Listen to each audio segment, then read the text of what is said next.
Battery চালিত রিক্সা নিয়ে মধ্যবিত্তের একটা অহেতুক্কুর করে নিয়ে আসছে। এটা বন্ধ করে দিতে হবে, কারণ কি এটা বিপজ্জনক, এটা অ্যাক্সিডেন্ট করে। তাহলে বলেন বিপদ কমানোর জন্য কি করা যায়? আমাদের দেশে কি ক্রিয়েটিভ ইঞ্জিনিয়ারের অভাব আছে যে এইটাকে তুলনামূলক নিরাপদ যানে রূপান্তরিত করতে পারবে? কিছু হইলেই বন্ধ করার চিন্তা মাথায় আসে কিভাবে? এত মানুষ এটা চালায়, তাদের পেট চলে, তাদের পরিবার আছে, তারা খাবে কি, তারা কি করবে? আমরা একটা অদ্ভুত দেশ তৈরি করছি রে ভাই। হকার উচ্ছেদ করো, বস্তি উচ্ছেদ করো, ব্যাটারি চালিত রিক্সা উচ্ছেদ করো, যেখানে গরিব সেখানে জুলুম। কি মহা যন্ত্রণা রে ভাই। বাংলাদেশের দুর্ঘটনা কিসে হয় বেশি, সবচেয়ে বেশি? জানেন? জানা আছে? 2023 সালে সবচেয়ে বেশি দুর্ঘটনা হয় সড়কে মোটরসাইকেল দুর্ঘটনা, 2031টা। মোটরসাইকেল তো কন্ট্রোল বেশি। আপনারা যারা বলেন যে ব্যাটারি চালিত রিক্সা কন্ট্রোল কম, তো মোটরসাইকেলে কন্ট্রোল বেশি, ওখানে কেন অ্যাক্সিডেন্ট হয়? তাহলে সবচেয়ে বেশি অ্যাক্সিডেন্ট হয় কেন মোটরসাইকেলে? অ্যাক্সিডেন্ট করে এটাই যদি যুক্তি হয়, তাহলে তো মোটরসাইকেল আগে তুলে দেওয়া উচিত, ঠিক কিনা বলেন? একটা সমস্যা থাকলে সেটা সমাধানের নানা ক্রিয়েটিভ উপায় আছে, সেটার দিকে নজর দিই। কিছু হইলেই বন্ধ, তুলে দাও, এটা ঠিক না, এটা করবেন না। আপনাদের ইনবক্সে পাওয়া একটা মেসেজ পড়ে শোনাই। ভাই, একটা কথা বলার ছিল, জানি আপনি আমার SMS দেখবেন কিনা জানি না, তবে আশা রাখি অবশ্যই দেখবেন। হুট করে হাইকোর্ট ব্যাটারি চালিত রিক্সা বন্ধের নির্দেশ দেয়। এতে আমার মতো লাখো মানুষের খারাপ সময় শুরু হয়ে গেছে। পরিবার নিয়ে কই যাবো, ঘরে খাবার নাই, টাকা নাই। আমি একজন শিক্ষিত বেকার। ভাই, এমন পরিস্থিতি হয় মনে চায় আত্মহত্যা করি, আর পারতেছি না। এ বিষয় নিয়ে কেউ কথা বলে না। একটা কথা সবাইকে বলি, উপদেশ হিসাবে নেন, পরামর্শ হিসাবে নেন, যে হিসাবেই নেন না কেন, একটা জিনিস মাইনে চললে আপনার ভুল কম হবে। দেখেন, আপনার চাইতে যে দুর্বল তার উপরে কখনো চড়াও হবেন না। আপনার শিক্ষা আছে, স্বাস্থ্য আছে, টাকা পয়সা আছে, এই সব কিছুই আপনার নিজের কারিশমায় আসে নাই। আপনি ভাগ্যবান, কারণ আপনারে সৃষ্টিকর্তা সেই শক্তি আপনারে দিছেন। আপনারে শক্তি দেয় শক্তিদাতা। সেই শক্তি আপনি কিভাবে ব্যবহার করবেন? সর্বোত্তম ব্যবহার আপনি তখনই করতে পারবেন যখন আপনার সেই শক্তিকে, দুর্বলকে রক্ষা করতে আপনি ব্যবহার করবেন। আপনার চেয়ে যে দুর্বল, আপনি আপনার চাইতে শক্তিমানের উপরে দুর্বিনীত হন, কোনো অসুবিধা নাই, কিন্তু আপনার চাইতে যে দুর্বল তার কাছে বিনয়ী হন। সেলস প্রফেশনে একটা কথা আছে, কাস্টমার ইজ অলওয়েজ রাইট। আপনি মনে করবেন দরিদ্ররা অলওয়েজ রাইট। দরিদ্র যা বলবে, যা চাইবে, যেভাবে চাইবে, সেটার পক্ষে আমি থাকি। আমাকে আমার এই পজিশন থেকে কেউ সরাইতে পারবে না।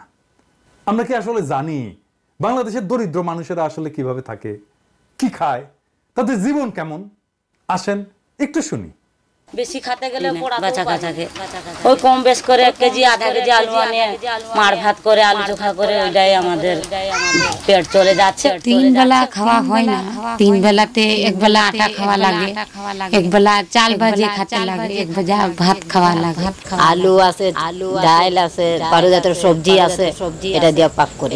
মাংস টাংস খাওয়া হয় না। কিস্তিওয়ালা যখন আমরা 10,000 তুলি, তবে না খাইও কিন্তু 10,000 টাকা সপ্তাহের বলে কত কিস্তি আসে, যেটা দিতে হয়। সিলেটের চা শ্রমিকেরা, এই মানুষেরা যখন শুধু বেঁচে থাকার জন্য লড়াই করতেছে, তাদের জন্য রাষ্ট্র বা সমাজ কিছুই করে না, তাদের উপার্জনের উপায়কে কেড়ে নেওয়ার কোনো নৈতিক অধিকার কারো আছে? হাইকোর্টের আছে? নাই। আরে চা বাগানের মালিকদের বলি, ভাই আপনারা একটা জবর কিসিমের মানুষ রে ভাই। এইভাবে শ্রমিকদের শোষণ করেন, 3 বেলা খাওয়ার মতো উপার্জন তারা করতে পারে না। ভাই, আপনাদের কপাল ভালো আমি দেশে নাই। দেশে থাকলে আপনার ওই চা বাগান কেড়ে নিতাম, কেড়ে নিয়ে শ্রমিকদের বিলাই দিতাম। এখনো সময় আছে, এইদিকে নজর দেন।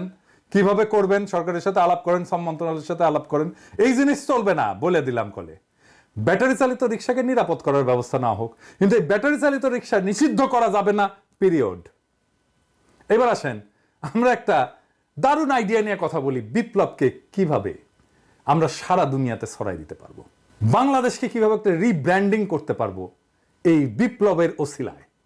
আসেন সেটা নিয়ে কথা বলি। প্রফেসর ইউনূসের সরকারের প্রত্যেক মন্ত্রণালয় তার কাজের মধ্যে দিয়ে জুলাই অগাস্ট বিপ্লবের চেতনাকে অনন্য উচ্চতায় নিয়ে যেতে পারে। প্রত্যেকটা মন্ত্রণালয় না মূর্তি বানায় না, টাকা খরচা করে দিবস পালন করে না, বরং ওই মন্ত্রণালয়ের একটা গভীর এবং জটিল সমস্যাকে সৃজনশীলভাবে সমাধানের মাধ্যমে। শুধু তাই না, বিপ্লবের এই বার্তাকে সারা দুনিয়া পৌঁছায় দেওয়া যায়। এমনকি আমরা দুনিয়ার একটা সমস্যা পুরোপুরি সমাধান করে দিতে পারি। জ্বলন্ত সমস্যাকে একেবারে সমাধান করে দিতে পারবো এক কর্মসূচিতে, অনেক সমাধান। এখন আমার ক্ষুদ্র ভ্রাতা আর ভগিনীরা কবে দাদার মাথা মুথা খারাপ হয়ে গেছে, বাংলাদেশ থেকে দুনিয়ার সমস্যার সমাধান হবে, একটা সমস্যা পুরোপুরি সমাধান, এটা কি ছেলে খেলা বললেই এলো? তাহলে আসেন দেখি। আমি আজকে দেখামু একটা পরিকল্পনা স্বাস্থ্য মন্ত্রণালয় নিয়ে। যথেষ্ট সময় আছে এই পরিকল্পনা বাস্তবায়ন করার জন্য, আমাদের টাকাও খরচা হবে না, বরং আমরা টাকা পাবো। শুধু টাকা পাওয়া না, আমরা সারা দুনিয়ায় একটা পজিটিভ ব্র্যান্ডিং করতে পারবো বাংলাদেশের এবং বিপ্লবের। কিভাবে আসেন সেটা দেখি। বিশ্ব স্বাস্থ্য সংস্থা বলে আমাদের সারা বছর 8 লক্ষ ইউনিট রক্তের দরকার হয়, এবং তারা বলে যে গুড প্র্যাকটিস হচ্ছে যে 70% রক্ত যেটা দরকার সেটা আত্মীয় স্বজনদের মধ্যে থেকে নেওয়াটা ভালো, এটা পরামর্শ দেয় বিশ্ব স্বাস্থ্য সংস্থাই। আর বাকিটা ভলান্টারি ব্লাড ডোনেশন থেকে সংগ্রহ করা হয় সারা দুনিয়াতেই। তার মানে 2.5 থেকে 3 লাখ ইউনিট ভলান্টারি ডোনেশন থেকে জোগাড় করতে হয় বাংলাদেশে। মেডিকেল ছাত্রদের সংগঠন আছে সন্ধানী, এই কাজটা করে। আবার বিশ্ব স্বাস্থ্য সংস্থায় বাংলাদেশ প্রসঙ্গে জানাচ্ছে যে একটা সুসংগঠিত রক্ত সঞ্চালন ব্যবস্থা বাংলাদেশে তৈরি হয় নাই। এটা আমার কথা না, বিশ্ব স্বাস্থ্য সংস্থার কথা।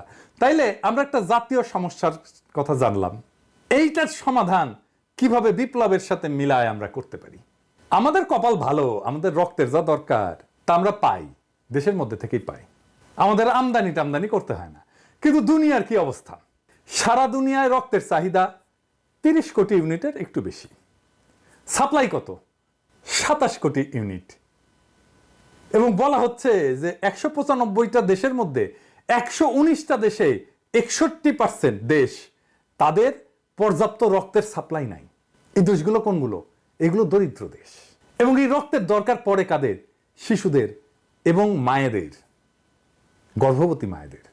তার মানে সারা দুনিয়ায় 3 কোটি ইউনিটের রক্তের চাহিদা আছে যা পূরণ হয় না।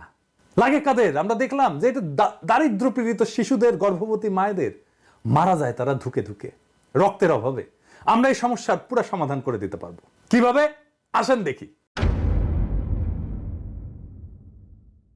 আমরা আগামী 16 জুলাই বেলা 3টা, যেই মুহূর্তে আবু সাইদ শহীদ হয়েছিল সেই মুহূর্ত থেকে 5ই আগস্ট বেলা 11টা পর্যন্ত যখন হাসিনা পলাইলো সেই মুহূর্ত পর্যন্ত সারা দেশে রক্তদান কর্মসূচি চালাবো।